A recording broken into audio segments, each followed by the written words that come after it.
Bueno, vamos a hablar de que viva México. Tenemos que platicar de que viva México porque hay que verla. Hay que estar ahí y hay que verla, buena, mala, te guste o no te guste. Yo les recomiendo definitivamente vean que viva México de Luis Estrada. Es un director importante, es un director que genera obra, es un director que sube temas, es un director que genera polémica, es un director controvertido, es alguien que genera obra y genera cultura que vale la pena platicar. No te quedes fuera de la conversación, hay que verla.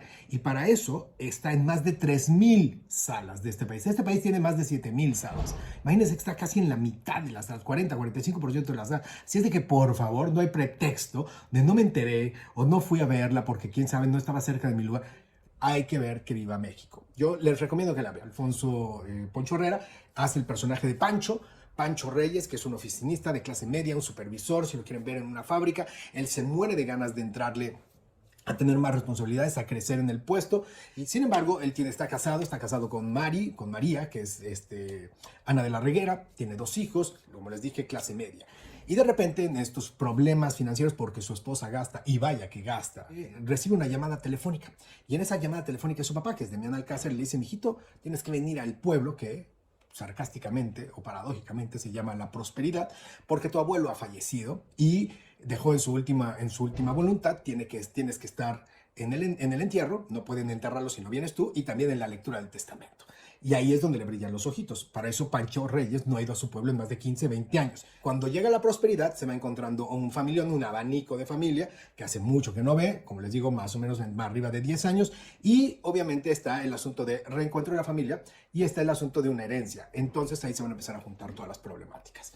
Ese es el resumen de Que Viva México. Si ven los trailers, a final de cuentas no hay spoilers, de eso se trata. ¿Qué es lo que llama a final de cuentas la atención? Y vamos a ir platicando sobre las características del cine de Luis Estrada. Primero, otra vez los actores. Está Demián Alcázar, Joaquín Cosío, que como siempre son extraordinarios. Ana Martín, estupenda. Angelina Peláez, te la comes, maravillosa. Y hay actores que tienen ciertas participaciones, no están en toda la película, pero están muy bien. Silverio Palacios, Leticia Huijara, Adriana Lubier, que me dio mucho gusto verla en cine, Luis Fernando Peña también. Y creo que a final de cuentas todos ellos es un abanico muy importante, más otra serie de actores, pero todo el soporte, toda la columna vertebral, sin lugar a dudas la trae Demián Alcázar, pero quien maneja todo y quien es el resistol, el que soporta todo, es Alfonso Herrera y Ana de la Reguera. Y Alfonso Herrera se trepa en la espalda a todos y hace una de las grandes actuaciones de su vida. Y miren que cada vez que actúa para Alfonso Herrera, sigo convenciéndome de que este chamaco crece, crece, crece y crece. Y me da muchísimo gusto. La película tiene todo el tono de Luis Estrada. ¿Cuál?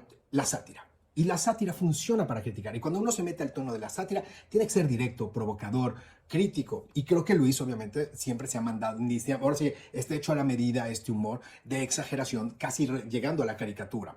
Y funciona muy bien.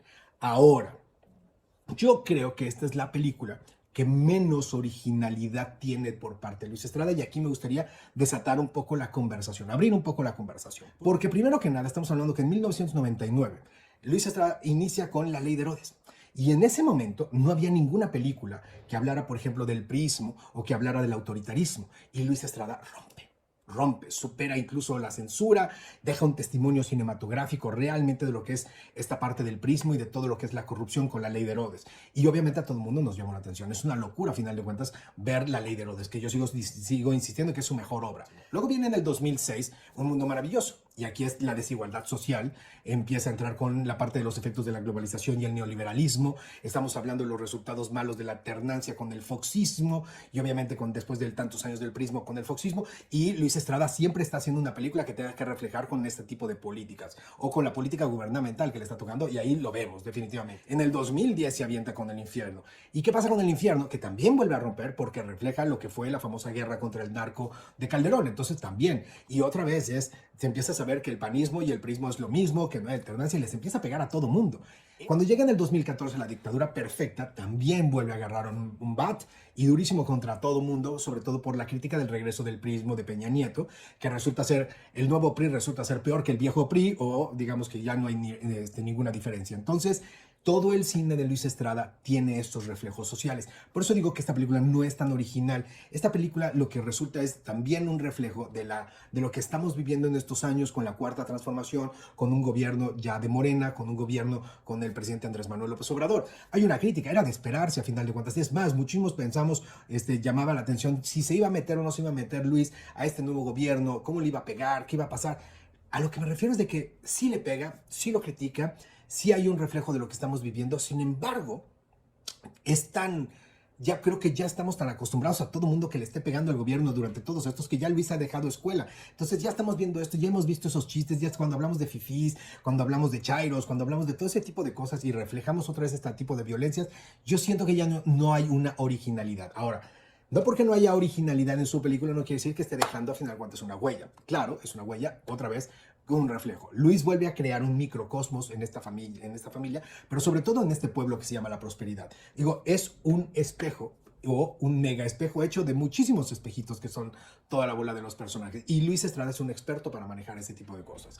Cada uno de los personajes es un aspecto de nuestra mexicanidad.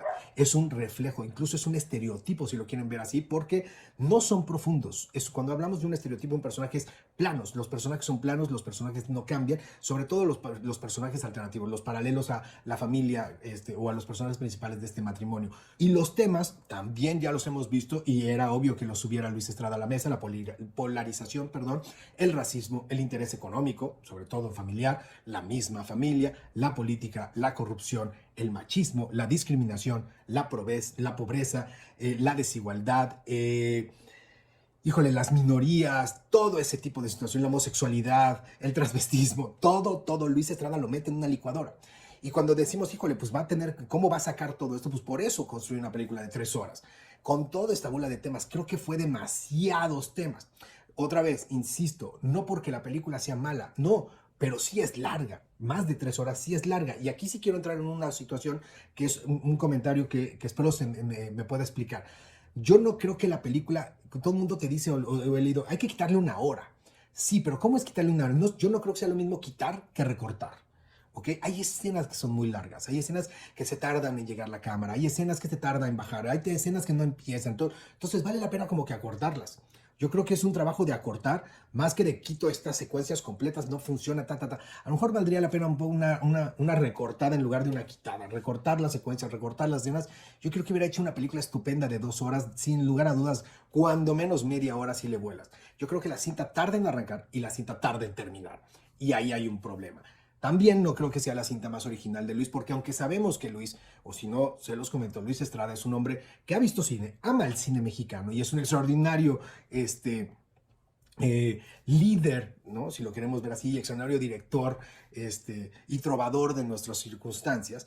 Luis, a final de cuentas, ha visto tanto cine que también lo ha reflejado. Y él no tiene ningún empacho en decir que esta película o estas secuencias de sus películas tienen referencias a muchísimas cosas, desde el muralismo hasta otro tipo de cintas o de artes.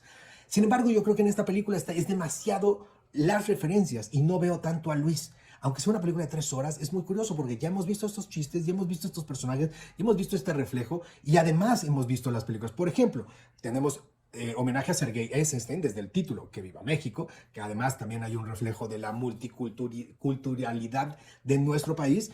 Es un reflejo de Sergei Eisenstein, de Ismael Rodríguez, sin lugar a dudas, los 3 huastecos, los personajes de Joaquín Cosío y Damián Alcázar, cada uno hace 3 personajes, pero donde se nota más es en el personaje de Damián Alcázar, que hace a un sacerdote, a un político y a este minero o padre de familia. Es lo mismo que Pedro Infante con su ranchero, su militar, ¿no? También haciendo sus personajes. El poeta lisiado de los olvidados, de Viridiana, sobre todo de Viridiana, la secuencia primero la cantidad de personajes que pone, ¿no? La cantidad de personajes y todo mundo, cada uno de estos personajes con una serie de características o rarezas, si quieren, o circunstancias, muy de Viridiana, y obviamente pues, la decadencia total de la fotografía, ¿no? Que es la última escena que presenta Buñuel, y la fotografía cuando se levanta la falda esta mujer, y aquí pues se quita la falda del transvesti, y también digamos que hace la misma broma de la fotografía.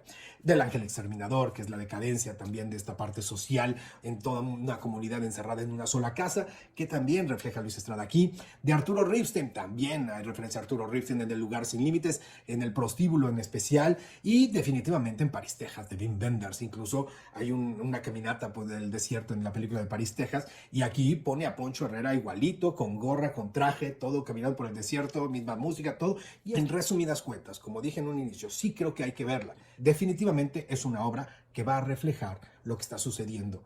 Y si no nos sorprende, es porque ya realmente estamos viviendo en un país totalmente surrealista. Hay que verla, hay que aplaudirla y hay que recomendarla y platicar de los temas. Si también les da para un buen café, qué mejor.